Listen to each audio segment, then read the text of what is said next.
My fellow gardeners, I want you to close your eyes for a moment and picture this with me. It's a warm, sunny morning, and you're stepping out into your garden with a cup of coffee. You see your hydrangea, not just a plant, but a promise of beauty you've nurtured, and it's absolutely exploding with blooms. We're talking big, vibrant, stunning flowers that are so full they almost seem to be whispering secrets to one another. The kind that stop people in their tracks as they walk by. The ones that fill your vases and your heart. Now, I want you to hold on to that feeling. Hold on to that image of pure, unadulterated joy and success. Because now, I need you to imagine something else. The opposite. A plant that just never seems to get it right. You've given it love.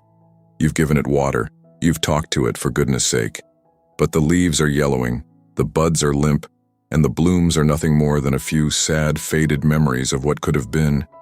You feel a pang of disappointment, maybe even a little guilt, because you've put in all this effort, and it feels like you've somehow failed.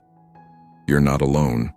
The truth is, that heartbreak, that feeling of failure, often comes from a few simple, yet incredibly costly mistakes that most of us make without even realizing it.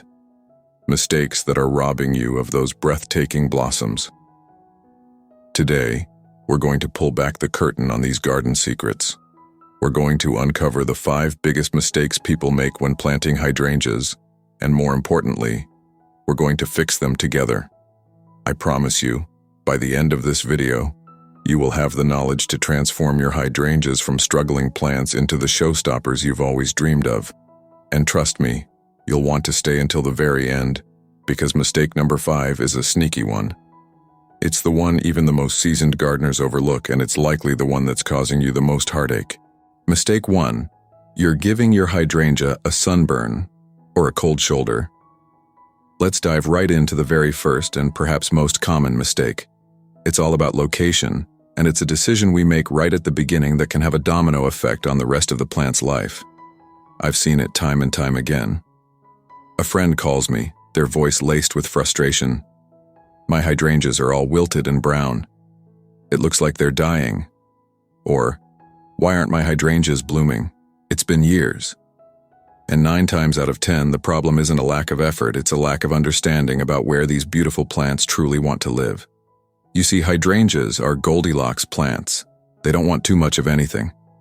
When you plant them in a spot with direct, intense afternoon sun, those beautiful, delicate flowers and leaves get scorched. It's like leaving your skin out in the sun without sunscreen. The edges turn crispy and brown, the plant becomes stressed, and instead of putting its energy into creating those gorgeous blooms, it's just fighting to survive the heat. You can water it all you want, but it's like trying to fill a bucket with a hole in the bottom. The plant is just too stressed. On the other hand, if you've tucked them away in a shady corner, thinking you're protecting them, you're actually starving them. Too much shade means not enough energy for photosynthesis. No energy, no big, beautiful flowers. It's that simple. They'll grow lush green leaves, and you'll think, oh, they're so healthy. But come bloom time, your plant is all leaves and no flowers, leaving you with that empty, unfulfilled feeling. The fix, my dear friends, is to find that perfect balance, that sweet spot. Hydrangeas absolutely adore the morning sun. That gentle, warm light that feels so good on your face. The kind of sun that gives them the energy they need to get their day started. So, look for a spot in your garden that gets about 4 to 6 hours of morning sun, and then is protected from the intense, scorching heat of the afternoon.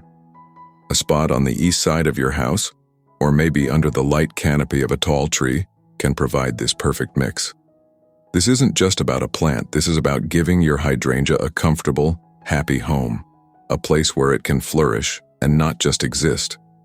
And when you get this right, the reward is so much more than a pretty plant.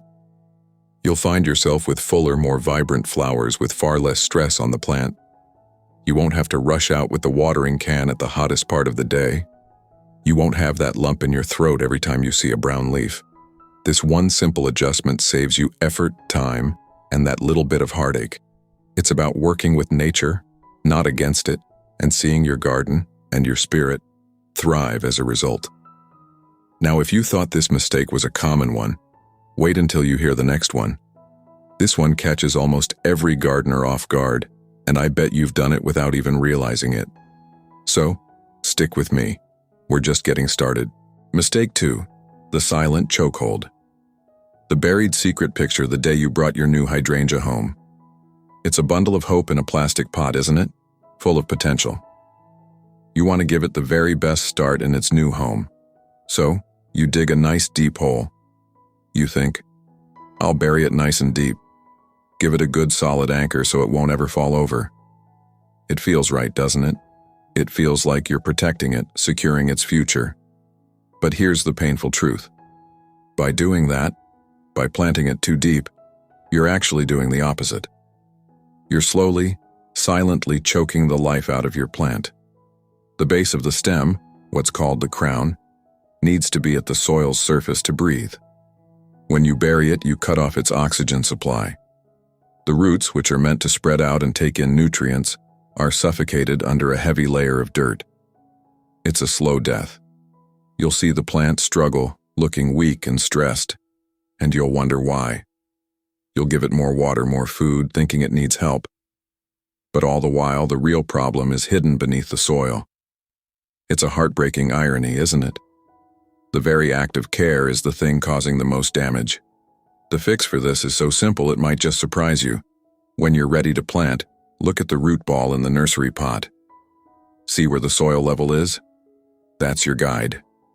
You need to dig a hole that is exactly as deep as the root ball and about 2 to 3 times as wide. Place the hydrangea in the hole so that the top of the root ball is perfectly level with the ground around it. No deeper. You should be able to see a little bit of the root ball right at the top, a tiny glimpse of what was once in the pot. Then, you gently backfill the hole, making sure not to pile soil up the stem. This shallow planting allows the roots to breathe freely. It gives them the freedom to expand outward, seeking water and nutrients like they're supposed to. When the roots are happy and healthy, everything else above the ground follows suit. The leaves will be greener, the stems will be stronger, and the blooms, oh the blooms, they will be more abundant than you've ever seen. This one small act of planting at the right depth helps your hydrangea get established faster, reducing the shock of being transplanted. It helps it settle in and thrive not just for a season, but for years and years to come. Imagine knowing you gave your plant the perfect home right from the very start. Imagine the relief and joy of seeing it flourish, knowing you got this critical step right. It's all about a secret buried just beneath the surface, isn't it? The secret to a happy plant is often what we don't do, rather than what we do. It's about being a gentle guide, not a heavy hand. Now, if you think planting too deep is a common mistake, wait until you hear the next one. This one is a watery trap that almost every gardener falls into, and it's the fastest way to turn your plant from a beautiful dream into a yellow nightmare. Don't go anywhere because what I'm about to share could save your plant's life. Mistake 3. The watering trap. The unseen enemy. Are you still with me? Good. Because what we're about to discuss now is probably the most common and yet most misunderstood problem with hydrangeas. It's a habit we all have, a natural instinct really, that can do more harm than good. It's about water. We see a plant that looks a little droopy, and what's the first thing we do? We reach for the watering can, right? We want to give it a drink. We think, oh, it must be thirsty. And we pour, thinking we're saving it. But what if I told you that too much love, specifically too much water, can actually be the very thing drowning your beautiful plant? Hydrangeas, for all their love of moisture, are incredibly sensitive to having wet feet. We're not talking about a puddle here or there. We're talking about a slow, silent suffocation of their root system. When the soil is constantly saturated, the roots can't breathe. They become waterlogged, and a terrible unseen enemy begins to take hold: root rot. The signs of this are so deceptive. The leaves turn a sickly yellow, almost as if they're lacking nutrients. You'll see those spots of brown, a sort of desperation on the plant's part. And you'll think to yourself, oh, it's sick, I need to feed it, Or, "It's still thirsty." But the truth is, the roots are literally rotting away, unable to do their job of absorbing water and nutrients. The plant is dying of thirst, even though it's sitting in a swamp. It's one of the most heartbreaking scenarios in gardening. To watch your plant decline despite all your care, all because the very thing you thought was helping was actually its downfall. It's a tragedy of good intentions. But don't despair. The solution is a gift of grace for both you and your plant. It's all about creating a perfect balance. First, before you even plant, you need to make sure the soil is well draining. Hydrangeas thrive in rich, loamy soil, but that soil must be able to let excess water flow through. If you have heavy clay soil that holds water like a sponge, you'll need to amend it. Mix in some compost, some grit, or even some sand to break it up and give that water a path to escape. It's like building a little drainage system for your plant's home. And once your plant is in the ground, the next step is to use mulch. I'm not talking about a little sprinkle. I'm talking about a generous 2 to 3 inch layer of organic mulch, like shredded bark or pine needles. This isn't just for looks. This mulch is a miracle worker. It acts like a blanket, keeping the moisture in the soil consistent. It helps prevent evaporation on hot days and keeps the soil from getting waterlogged on rainy ones. It's your plant's personal climate control system. When you get this right, you'll feel a sense of relief wash over you. No more looking out the window and wondering if you've done enough, or if you've done too much. Your hydrangeas will stand tall and proud, their leaves a vibrant lush green. They will stay hydrated and happy without the heartbreak of root rot. This simple fix, well-draining soil and a good layer of mulch, is a testament to the fact that gardening is about wisdom, not just effort. It's about understanding the heart of your plant and giving it exactly what it needs. No more and no less. Now you might think you have a handle on all this. You've picked the perfect spot, planted at the right depth, and you know how to water. But what I'm about to reveal next is a secret that changes everything. This is a mistake that keeps you from controlling your garden's color palette, and it's the one that separates a simple hydrangea plant from a living masterpiece. You absolutely must stay for this. Mistake 4. The unseen mistake in the soil. The color secret. Now, if you've ever looked at a breathtaking magazine photo of a hydrangea garden, one bursting with those iconic vivid blues and soft romantic pinks, you might have wondered, how do they do that? Is it magic? Is it a special plant? And you might have been disappointed when your own plant produced a color you didn't quite expect. Maybe you wanted a glorious blue, but you ended up with a faded pink. Maybe you were hoping for a sweet pink, but all you got was a muddy purple. It feels a bit like the plant is holding back a secret from you, doesn't it? Like it's not living up to its full potential, and you can't figure out why. This is where we get to the fourth and perhaps most fascinating mistake. It's a mistake of omission, a failure to understand the silent language of the soil beneath your plant. Hydrangeas are not just picky about their location and water, they are incredibly, almost whimsically particular about the pH of their soil. And that little number, that pH level, is the secret key to unlocking their true color potential. The painful truth is, if you skip the soil prep, if you don't even know what's in the dirt you're planting in, you're leaving the color of your garden completely up to chance.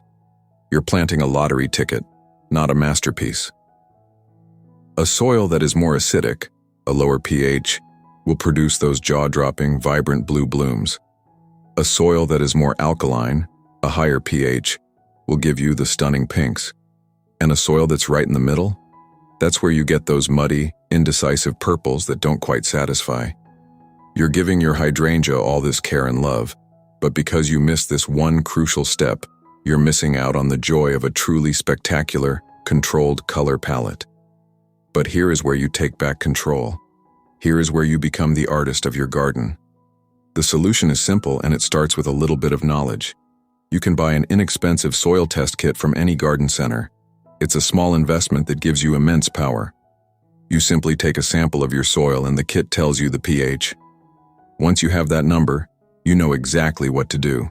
If you want those blues, you can amend your soil with something that lowers the pH, like aluminum sulfate or even a handful of coffee grounds or pine needles. And if you're dreaming of those classic pinks, you can raise the pH with lime. By understanding and adjusting your soil's pH, you're not just changing the color of a flower. You're becoming a part of the plant's magic. You are telling your hydrangea what to be, and it will respond with a breathtaking show of color that you orchestrated yourself. Imagine the pride you'll feel when a friend or neighbor asks you, "How did you get that blue?" "I've been trying forever." And you can tell them your secret. This one simple step of soil awareness gives you the power to turn your hydrangea bed into your very own living masterpiece, a work of art that changes and grows with the seasons, a joy to behold. Now, we've covered the spot, the depth, the water, and the soil. You might feel like you're a hydrangea expert now. But I promise you, there's one more mistake, the final most surprising mistake, that even the most experienced gardeners overlook. It's a mistake of timing, and it can mean the difference between a plant that thrives and a plant that struggles for years. Stay with me, because this last secret is the one that will give your plant the head start it deserves. Mistake 5, the rush. Here we are, my friends. We've journeyed through the most common pitfalls of hydrangea planting, from sun to soil. We've armed ourselves with the knowledge to make wise choices, to nurture our plants from a place of understanding, not just hope. But there is one final critical mistake, a simple oversight of timing, that can undo all the good you've done. It's the mistake of rushing, of letting our excitement get the better of us. We've all been there, haven't we? Spring arrives, the days get longer, and the garden catalogs start calling our name. The nurseries are full of beautiful budding hydrangeas, and we feel that irresistible urge to get them in the ground. We think, the sooner I plant, the sooner I'll get those magnificent blooms. It feels right. It feels exciting. But the truth is, planting at the wrong time of year can stunt your plant's growth and leave it struggling for a very long time. It's like sending a child to school on the first day of summer vacation. They're not ready for it, and they will likely struggle to keep up. Planting a hydrangea during the peak of summer is a recipe for heartbreak. The intense heat, the scorching sun, and the need for constant, vigilant watering put an incredible amount of stress on the young plant. It's too busy fighting to survive the heat to focus on establishing a strong root system.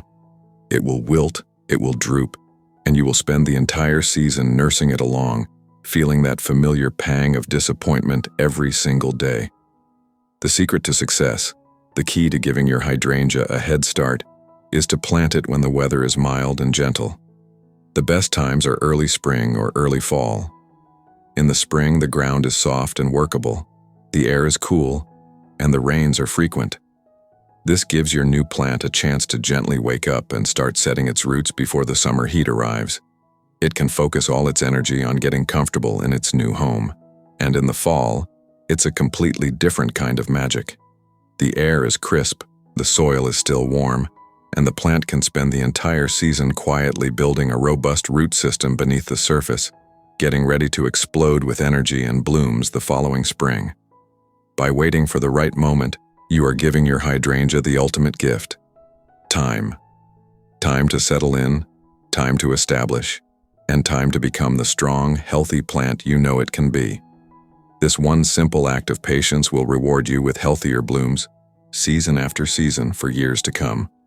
It will take the stress out of your gardening, leaving you with nothing but joy and the quiet satisfaction of a job well done. So there you have it. The 5 costly mistakes you must avoid to grow the hydrangeas of your dreams. We've talked about finding the perfect sun and shade balance, planting at the right depth to prevent choking, managing water to avoid root rot, understanding your soil's pH to control color, and finally planting with the seasons instead of against them. These aren't just tips, they are the secrets to a fulfilling gardening life, a life where you work with nature, not against it. Remember, gardening is about joy, not perfection. Every season is a chance to learn and grow, to get your hands in the dirt and connect with something beautiful. Don't be discouraged by past mistakes. They were simply lessons waiting to be learned. Now I want to hear from you. Which of these 5 mistakes surprised you the most? Did you realize your soil pH could change the color of your blooms? Or have you been guilty of planting too deep? Share your story below in the comments. Your experience might just be the thing that saves another gardener's hydrangeas, and together, we can help our whole gardening community grow. And if you found this advice helpful, please give this video a like. It's a small way to help us reach more gardeners just like you. And of course, if you love simple, stress-free gardening tips, be sure to subscribe so you never miss another video. Happy gardening, my friends.